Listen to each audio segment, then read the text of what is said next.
તમે ભવિષ્ય માટે તૈયાર સીએનબીસી બજારના ઇબિક્સ કેશ સ્ટુડિયોમાં પ્રવેશી રહ્યા છો. નમસ્કાર, સ્વાગત છે આપનું સીએનબીસી બજારની આ ખાસ રજૂઆત વેલકમ 2022ની અંદર. અને આજે આપણે માર્કેટના દિગ્ગજો સાથે આ વર્ષની શરૂઆત માટે થઈને કેવી રીતના ધ્યાન રાખવું બને છે, કયા ફેક્ટર્સ છે જે આપણને 2021માં મહત્વના રહ્યા છે અને 2022 માટે થઈને કયા બાબતો પર ખાસ ધ્યાન રાખવાનું રહેશે, એના અંગેની વાત કરીશું. આજની આપણી ખાસ ચર્ચાની અંદર આપણી સાથે જોડાઈ રહ્યા છે કોટક એએમસીના એમડી નિલેશ શાહ. નિલેશજી, સ્વાગત છે સીએનબીસી બજારમાં. અને ફર્સ્ટ ઓફ ઓલ તો સર, 2021નું આખું વર્ષ આપ જોઈ રહ્યા છો અને કેવી રીતે આપ એનાલાઇઝ કરી રહ્યા છો, કેવું રહ્યું માર્કેટ માટેના 2021નું વર્ષ?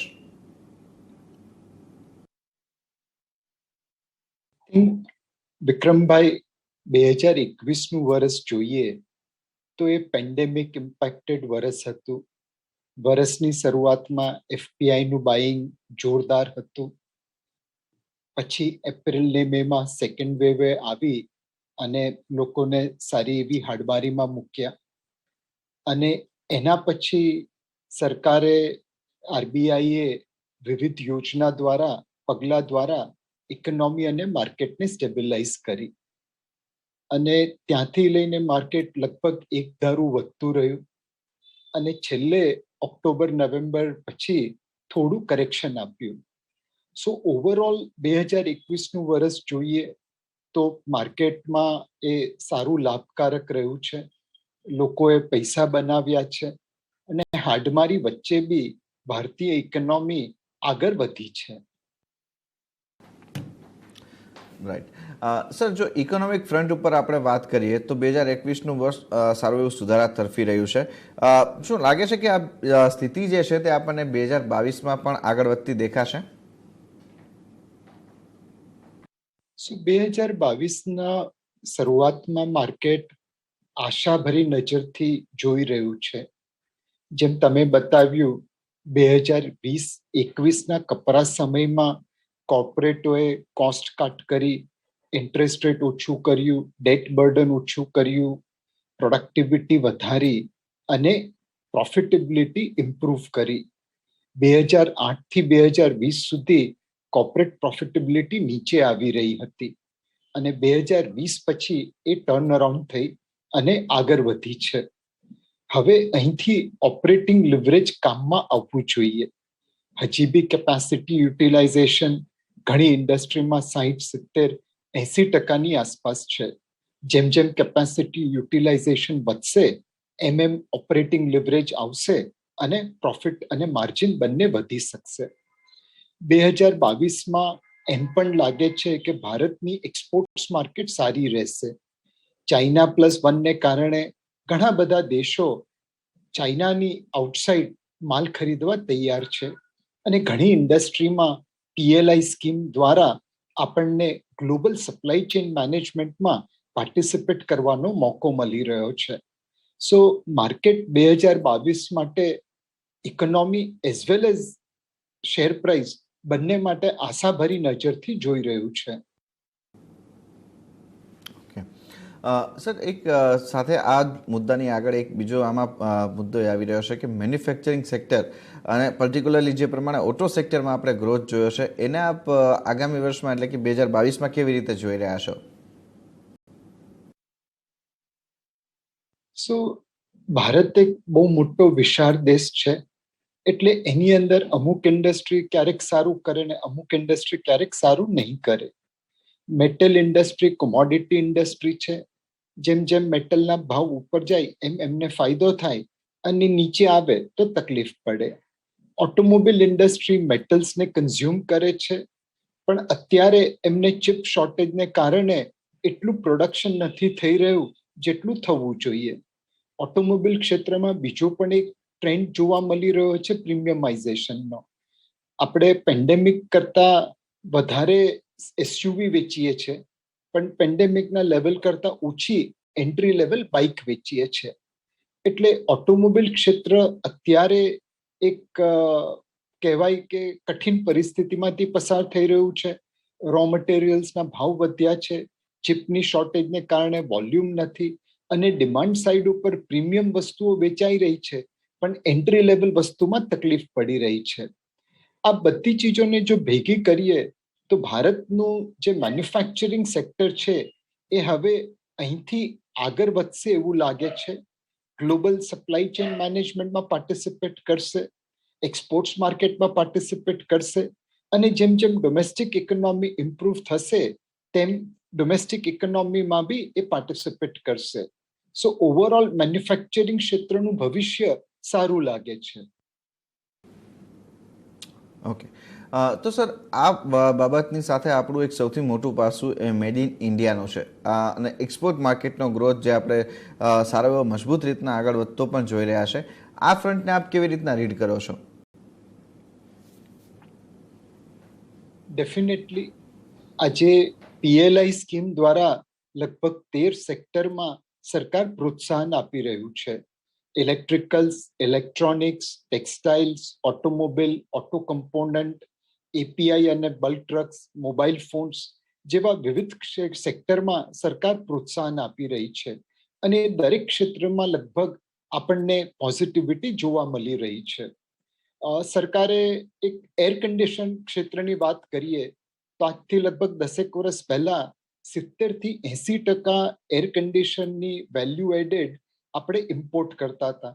કોમ્પ્રેસર, પાર્ટ્સ એ બધું આપણે ચાઇનાથી ઇમ્પોર્ટ કરતા હતા. અહીંયા ખાલી અસેમ્બલી થતી હતી. પછી સરકારે થોડી ઇમ્પોર્ટ ડ્યુટીનું પ્રોટેક્શન આપ્યું, થોડું પ્રોડક્શન લિંક ઇન્સેન્ટિવ સ્કીમની નીચે ઇન્સેન્ટિવ આપ્યું.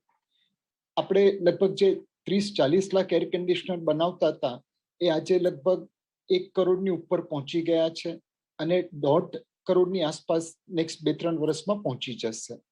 એમાં લગભગ 60-70% વેલ્યુ એડ આજે ડોમેસ્ટિકલી થાય છે, અને અહીંયા ઇન્ડિયન કંપનીઝ એર કન્ડિશનર માટેના પાર્ટ્સ બનાવવા માટેની ફેક્ટરીઓ લગાવી રહી છે. અને જેમ તમે 30-40 લાખથી 1.5 કરોડ એર કન્ડિશનર પર પહોંચો એટલે ઇકોનોમીઝ ઓફ સ્કેલનો બેનિફિટ મળવા મળે. અહીંથી હવે આપણે એર કન્ડિશનર અને એર કન્ડિશનર્સના પાર્ટ પણ એક્સપોર્ટ કરવા માંડ્યા છીએ. જે જોબ્સ આપણે ચાઇનામાં ક્રિએટ કરતા હતા આજથી 10 વર્ષ પહેલા, એ હવે ભારતમાં ક્રિએટ થઈ રહ્યા છીએ.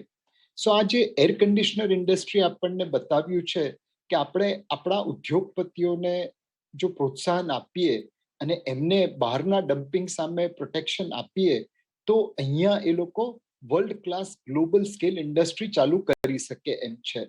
અને આ જ વસ્તુ સરકાર ઇન્સેન્ટિવ અને પ્રોટેક્શન બંનેના દ્વારા અલગ અલગ ક્ષેત્રોમાં કરી રહી છે. અને એને કારણે મને લાગે છે કે ભારતની એક્સપોર્ટ્સ હવે વધારે ઝડપથી વધી શકશે. ભારત ગ્લોબલ સપ્લાય ચેઇન મેનેજમેન્ટમાં પાર્ટિસિપેટ કરી શકશે, અને over A period of time આપણું મેન્યુફેક્ચરિંગ ક્ષેત્ર જીડીપીમાં જે આજનું કોન્ટ્રીબ્યુશન છે એનાથી વધારે કોન્ટ્રીબ્યુટ કરી શકશે. ઓકે, એની સાથે સર કન્ઝમ્પશનને હવે આપણે જોઈએ તો એ કેવી રીતના અહીંયાથી જોવું જોઈએ? કારણ કે જે પ્રમાણે આપણે ઇન્ટરનેશનલ માર્કેટનો સિનારીઓ જોઈ રહ્યા છે, આપણે ત્યાં ડોમેસ્ટિક કન્ઝમ્પશન ગ્રોથ એટલો સારો છે, ડિમાન્ડ આઉટલુક આપણે અહીંયા મજબૂત જોયું છે, તો એ ફ્રન્ટ ઉપર આગળ કેવી રીતના ધ્યાન રાખવું બને? સો કન્ઝમ્પશનમાં આજે કે શેપ રિકવરી છે. જેમ તમે કહ્યું એમ પ્રીમિયમ પ્રોડક્ટ્સમાં ડિમાન્ડ વધારે છે, પણ જે એન્ટ્રી લેવલ પ્રોડક્ટ્સ છે એમાં ડિમાન્ડ ઓછી છે. આપણું ટ્રેડ, એગ્રીકલ્ચર, ગવર્મેન્ટ સ્પેન્ડિંગ અને ઇન્વેસ્ટમેન્ટ એ પ્રી પેન્ડેમિક લેવલ કરતા વધારે છે, પણ કન્ઝમ્પશન આજે પણ પ્રી પેન્ડેમિક લેવલ કરતા ઓછું છે. અને એમાં જે સુખી લોકો છે એમને ફરક નથી પડ્યો કન્ઝમ્પશન ઉપર, પણ જે નીચેના તબક્કાના લોકો છે એમને આ પેન્ડેમિકે હાર્ડ હિટ કર્યું છે, અને એ લોકો હજી પોતાના જૂના કન્ઝમ્પશન લેવલ પર પહોંચી નથી શક્યા. અને ક્લિયરલી સરકારે આ બજેટમાં એ વસ્તુ પર ધ્યાન રાખવું પડશે. મનરેગામાં અલોકેશન વધારીને આપણે રૂરલ ઇકોનોમીમાં કન્ઝમ્પશનને સપોર્ટ કર્યો છે. ફ્રી ફૂડ માર્ચ 2022 સુધી એક્સટેન્ડ કરીને આપણે અગેન કન્ઝમ્પશનને સપોર્ટ કરવાનો ટ્રાય કરી છે. અને હજી આ બજેટમાં એવા સ્ટેપ્સ લેવાવા જોઈએ જેથી કરીને બોટમ લેવલના કન્ઝમ્પશનને સપોર્ટ મળી શકે. જો આપણા બધા એન્જિન એક સાથે ફાયર કરવા માંડે, trade, investment, government spending, consumption, તો તો ઓટોમેટિકલી ઇકોનોમીને ફાયદો થઈ જશે. ઓકે, તો સર આજ જો એક ફેક્ટર્સ જોઈએ કે જેને આપણે પ્લે કરતા જોઈએ તો એની સાથે હવે આપણને લિક્વિડિટીઝના સિનારીઓ છે એનો એક કન્સર્ન આવતો દેખાય છે.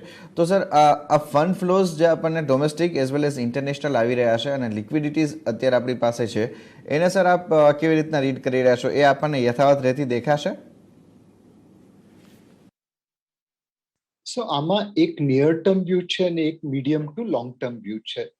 નિયર ટર્મ વ્યૂમાં એફપીઆઈ ભારતમાં માલ વેચી રહી છે, સેકન્ડરી માર્કેટમાં વધારે વેચી રહી છે, પ્રાઇમરી માર્કેટમાં સબસ્ક્રાઇબ કરી રહી છે, પણ નેટ એમનું વેચાણ છે.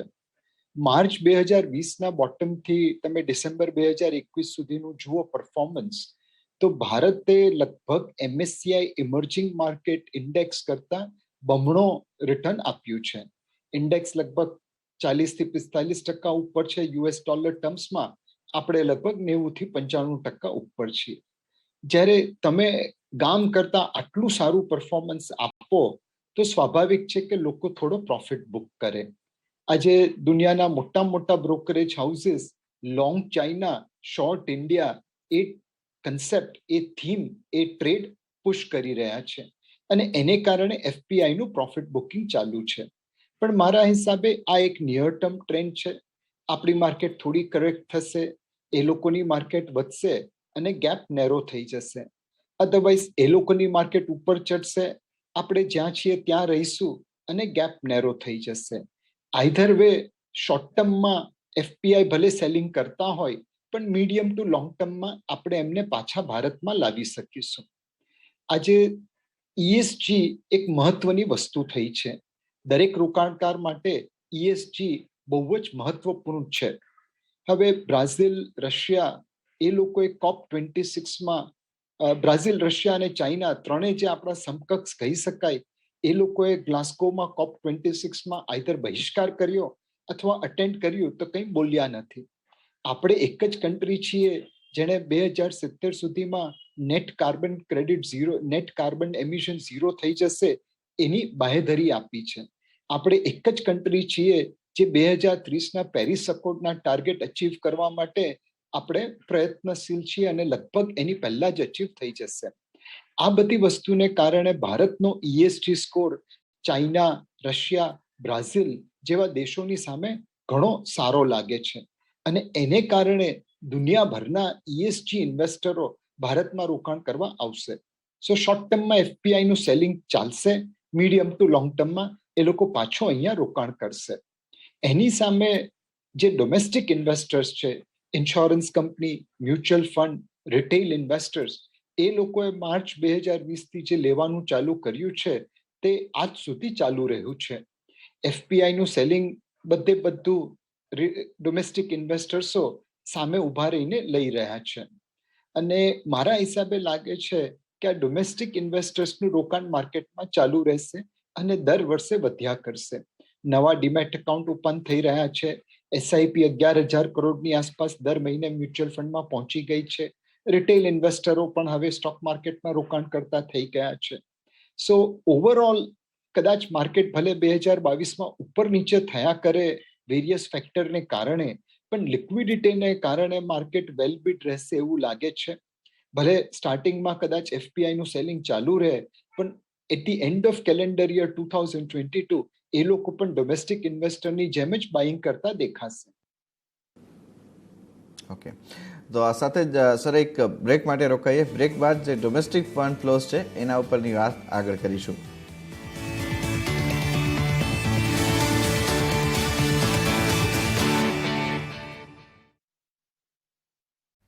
Dhani Loans and Services Limited announces a public issue of secure redeemable NCDs, offering coupon of up to 11% per annum. Issue is open for subscription.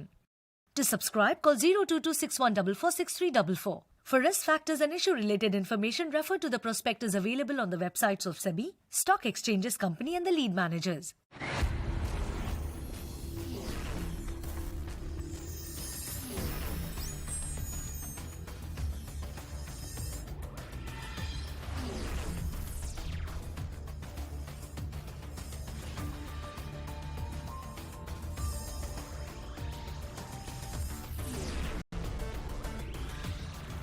This is CNBC Bajar Newsroom, powered by Ebix Cash.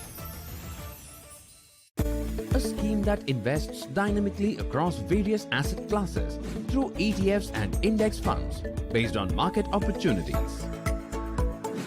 Presenting ICICI Prudential Passive Multi-Asset Fund of Funds.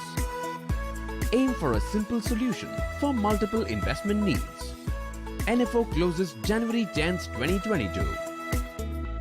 Mutual fund investments are subject to market risks. Read all scheme-related documents carefully. બજારના દિગ્ગજ expert સટીક અને સચોટ વિશ્લેષણો સાથે આપશે call, સલાહ જે અપાવશે અચૂક નફો.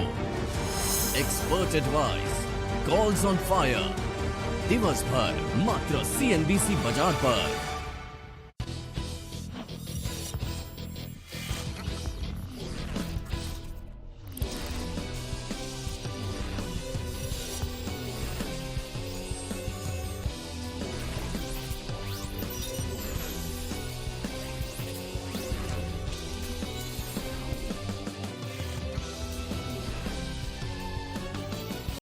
CNBC Bajar Ebix Studio, powered by Ebix Cash.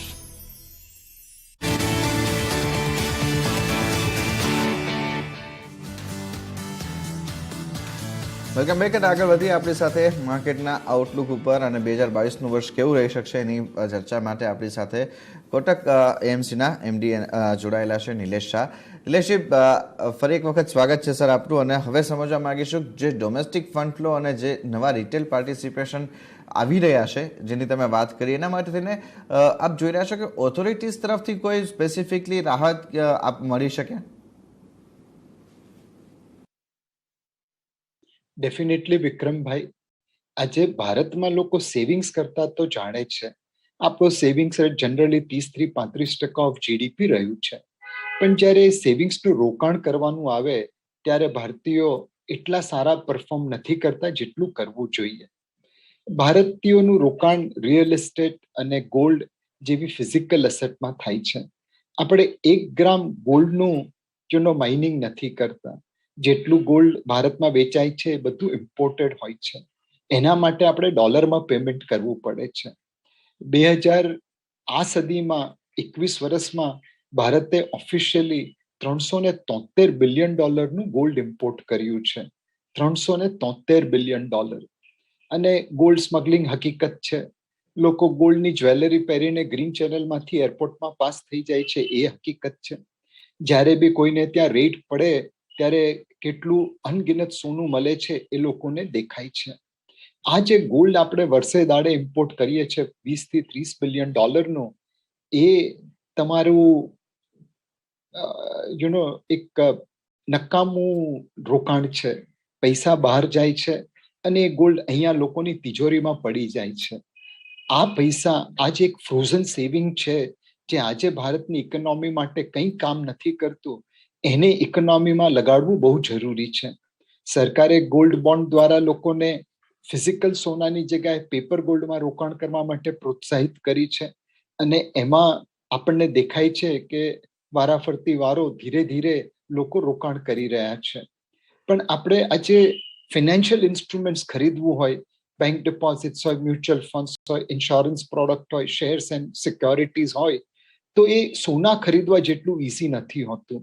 KYC open કરો, ડોક્યુમેન્ટ સાઇન કરો, અને એમાં જે એક ઇઝ ઓફ ઇન્વેસ્ટમેન્ટ આવવી જોઈએ કે આજે સોનું ખરીદવું હોય તો પૈસા લઈને જ્વેલરની દુકાનમાં જાઓ, લઈને નીચે ઉતરો. એ જે ઇઝ ઓફ ઇન્વેસ્ટમેન્ટ હોવી જોઈએ ટેકનોલોજી દ્વારા આપણે કરી શકીએ તો મારા હિસાબે લોકોનું સેવિંગ સોનામાંથી ફિનાન્શિયલ તરફ આવશે. બીજી વસ્તુ ફિનાન્શિયલ એજ્યુકેશનની છે. આજે દરેકને લાગે છે કે મારે સોનામાં રોકાણ કરવું જોઈએ, પણ આપણે એમને સમજાવીએ કે તમે જે $300-400 બિલિયન આ સદીમાં સોનામાં રાખ્યા એનાથી ભારતને કોઈ ફાયદો નથી થયો. એ પૈસા આપણે બહાર મોકલવા પડે છે.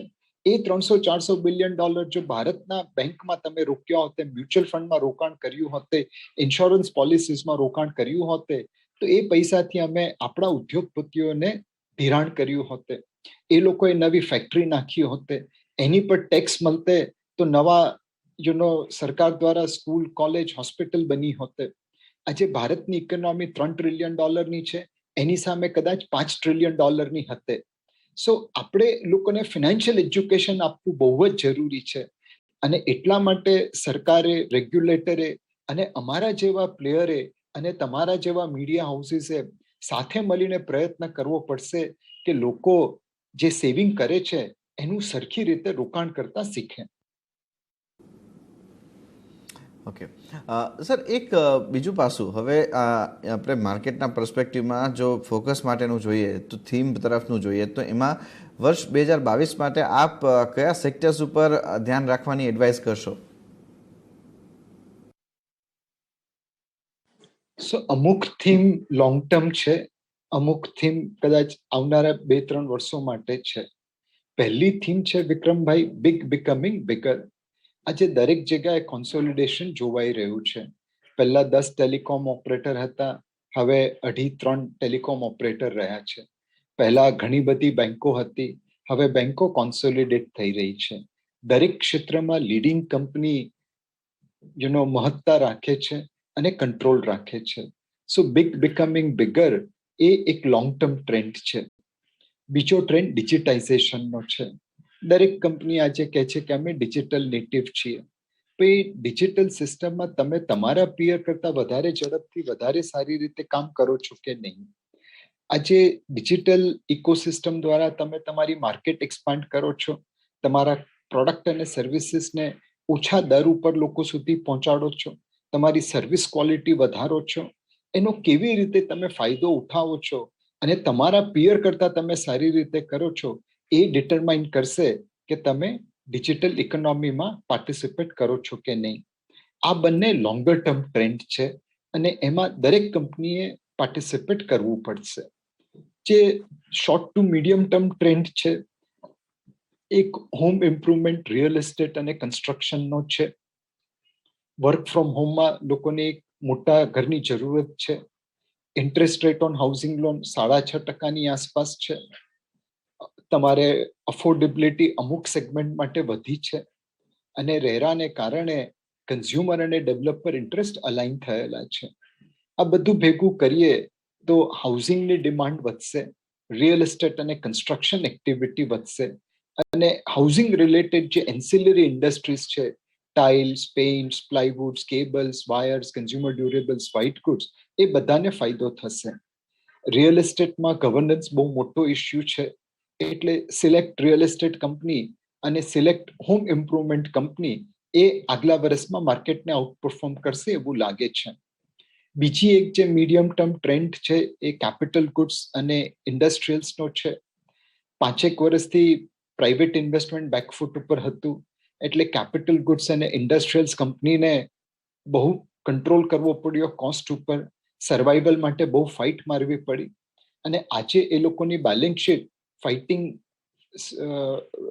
લેવલ ઉપર પહોંચી ગઈ છે, ફિટ લેવલ ઉપર પહોંચી ગઈ છે. હવે નવા ઓર્ડર્સ મળવાનું ચાલુ થયું છે. Steel sector, sugar sector, cement સેક્ટરમાં કેપેક્સ ચાલુ રહ્યો છે, ગવર્મેન્ટનું સ્પેન્ડિંગ ચાલુ છે, એક્સપોર્ટ્સ માર્કેટમાં ઓપોર્ચ્યુનિટી મળી રહી છે. આ બધી કંપનીનું કેપેસિટી યુટિલાઇઝેશન 50, 60, 70, 80%થી સીધું 100% પર પહોંચશે એવું અમને લાગે છે અને એને કારણે જે ઓપરેટિંગ લિવરેજ આવશે આ કંપનીમાં, એમાં એમનું વોલ્યુમ અને પ્રોફિટ અને માર્જિન ત્રણેય એક્સપાન્ડ થશે. સો એ થીમ પણ માર્કેટને આઉટપરફોર્મ કરે એવું લાગે છે. ઓકે, તો સર લાસ્ટલી એક ન્યૂ એજ બિઝનેસીસનું આખું વર્ટિકલ છે, એમાં આપનો શું મત બની રહ્યો છે રોકાણ માટે, અને જે ખાસ કરીને આપણા દર્શકો છે, આપણા નિવેશકો છે, એમને આપ રોકાણ માટેની શું સલાહ આપી રહ્યા છો? સો વિક્રમભાઈ, અમે પોતે પણ આ બધી કંપનીઓના વેલ્યુએશન સમજવાની કોશિશ કરી રહ્યા છીએ. આજે અમારી પાસે એમ નહીં કહી શકાય કે ટોટલ એક્સપર્ટીઝ આવી ગઈ છે જેથી કરીને અમે આ કંપનીઝને કેવી રીતે વેલ્યુ કરવું એ સમજી શકીએ. અમે પોતે પણ શીખી રહ્યા છીએ અને જો સ્વિમિંગ શીખવું હોય તો પાણીમાં કૂદવું પડે, પણ પાણીમાં કૂદો તો પહેલી વખત જો લાઈફ ગાર્ડ લઈને પડો તો વધારે સારું. આ જે ટાઈપની કંપનીઝ છે એમાં એક વસ્તુ સમજાય છે કે જે કંપની વિનર બનશે એ સૌથી વધારે રિટર્ન બનાવી આપશે. 700 થી વધારે ફૂડ ડિલિવરી કંપનીઝ હતી. આજે એમાંથી 2 જણા સર્વાઈવ અને પ્રોસ્પર કરી રહ્યા છે. 698 બંધ થઈ ગઈ છે. તમે જો પેલી 698 કંપનીમાં હોતે તો પૈસાનું નુકસાન થતે, પણ જો 2 કંપનીમાં રહેતે તો ઘણા પૈસા બનાવતે. સો એ જ કંપનીમાં રોકાણ કરો જે વિનર બનવાની છે. બીજી વસ્તુ જે છે કે આ કંપનીઝને ગ્રો કરવા માટે કેપિટલ જોશે. જે કંપની પાસે કેપિટલની એક્સેસ નથી એ કંપનીમાં રોકાણ કરીને કોઈ ફાયદો નથી. ત્રીજું, તમે જ્યારે આ ટાઈપની કંપનીમાં રોકાણ કરો તો વોલેટિલિટી માટે તૈયાર રહો. જ્યારે માર્કેટમાં નિરાશા હશે ત્યારે આ કંપનીના વેલ્યુએશનને કારણે એમના સ્ટોક ગામ કરતા વધારે પડશે. જ્યારે માર્કેટમાં આશા હશે, ઓપ્ટિમિઝમ હશે, ત્યારે આ કંપનીના શેર ગામ કરતા વધારે વધી શકશે. સો આ કંપનીઝમાં રોકાણ કરતી વખતે વોલેટિલિટી માટે તૈયાર રહો. ફાઇનલી આ બધી કંપનીમાં ઘણી જગ્યાએ પ્રમોટરની સાથે સાથે પ્રાઇવેટ ઇક્વિટી પ્લેયર બી બેઠા છે અને એમની રોકાણ ફંડ દ્વારા થયું છે. જ્યારે ફંડની મેચ્યોરિટી આવશે ત્યારે ઓબ્વિયસલી આ રોકાણ એમણે વેચવું પડશે. જ્યારે એમનો સપ્લાય માર્કેટમાં આવશે ત્યારે અલગ ભાવ બની શકે. સો બી રેડી ફોર પ્રાઇસ મૂવમેન્ટ જ્યારે એમનો માલ વેચવાનો હોય, જ્યારે એમનો માલ વેચાવાનો હોય. આ બધી ચીજોને ધ્યાનમાં રાખી તમે રોકાણની સ્ટ્રેટેજી બનાવી શકો. અને જેમ મેં તમને પહેલા કહ્યું કે અમે પોતે પણ આજે એમાં શીખી રહ્યા છીએ. ઓકે, તો એ સાથે જ નિલેશ સર, ઘણો આભાર સર, આપ સમય ફાળી અમારી સાથે આ ચર્ચામાં જોડાયા અને આ સમગ્ર વિગત અમારા દર્શકોને આપી એના માટે ઘણો આભાર સર. અને સાથે જ હાલ આ ખાસ રજૂઆતમાં બસ આટલું જ. આગળ અપડેટ માટે આપ જોડાયેલા રહો CNBC બજાર સાથે. નમસ્કાર.